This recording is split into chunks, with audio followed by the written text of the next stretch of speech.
Hello, I'm Roger Groh at Groh Asset Management. Today we're here to talk about surety bonds and how you might use them in order to satisfy the requirements for funding for a future project.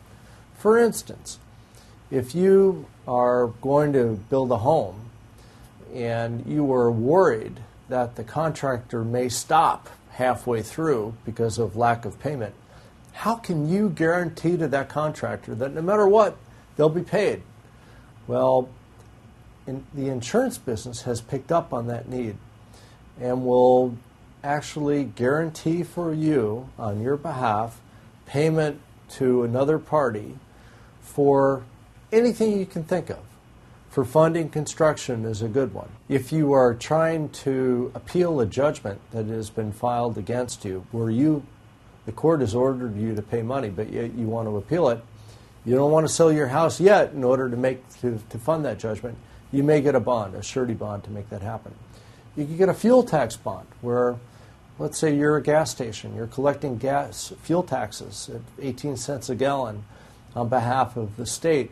How does the state know that they're really going to be able to collect from you? Well, they may demand that you get a third party to guarantee payment to the state. Sounds reasonable. It could be others. Cigarette taxes. We've all seen the stores where they sell cigarettes in volume. Well, can you imagine at $2, $3, $4 a pack in tax what they're going to owe the states where they reside? And how does the state know that they're going to be paid? Well, perhaps to get licensed in order to sell cigarettes, the state would require that company to get a third party to guarantee payment to the state. They can do that through a surety bond.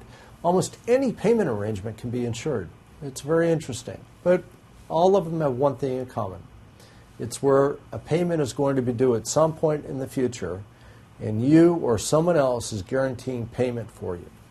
So I'm Roger Groh, and that's a little bit about surety bonds.